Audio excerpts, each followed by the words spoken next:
حضرت اسماء بنت یزید رضی الله تعالی عنها نے روایت دی دا فرمایي چې نبی کریم صلی الله علیه وسلم فرمایلی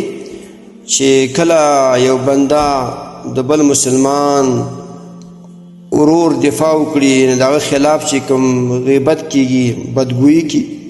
دغه په آدمي موجودګۍ کې تا دغه دفاع وکړه جواب دی ورکړو الله جل شانه ودا سیمه ده چې تا به د جهنم د اور نه آزادوي. دې حدیث روایت ته بهقی په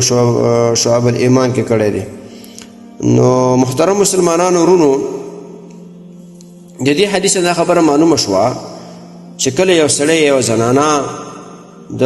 بل مسلمان ورور یا د بل مسلمان خور دفاع وکړي چې یو مثلا یو ځای کې سړی ناست وي او یو کس دی دغه د بل چا غیبت کوي او ته وایې چې لکه دا غیبت مه کوه ګناه ده یا کې دا کار نشته د خبرې مه کوه یا یوه زنانه ده د بلې زنانې غیبت کوي ته ورته بله زنانه ورته وایي چې دا غیبت مه کوه دا ګناه ده او هغه نشته ته هغې پسې خبرې کوي نو داسې کار که سړی یا که زنانه دا کار وکړي دفاع وکړي د بل مسلمان نو الله جل شانه وی به د قیامت په ورځ به دا سړی د جهنم نه بچ کړي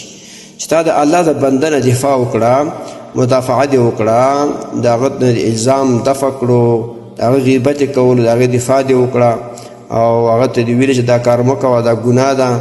بل مسلمان سپکه مه کوه د هغې غیبت مه کوه نو دغه سړي ته به الله جل شانه د قیامت په ورځ د جهنم نه نجات ورکړي. دې وجه مسلمانانو ورونو اکثر هم چې سړي یا زنانه ناست دي نو د غیبت کیږي نو چا هم چې غیبت کولو تاسو دفاع کوئ چې غیبت مه کوه اگر چې په هغه سړي کې هغه کار وي خو اوس هغه نشته نو اوس غیبت څه شته کوئ نو دې وجې نه دغه دفاع کوئ دغه سړی د ګناه نه بندوئ د بل سړي دفاع کوئ الله جل شانه به تاسو دغه ثواب درکوي چې جهنم د اور نه به الله د قیامت د ورځ باندې بچ کړي. محترمو مسلمانانو ورونو تاسو ته چې کوم روزانه د حدیث د مفهوم راځي نو د مهربانۍ او د ثواب له مخې نورو مسلمانانو ته لیږدوئ او شیر کوئ. والسلام. د دیوبندي مسلک حنفي کاروان سټوډیو لخوا وړاندې کیږي.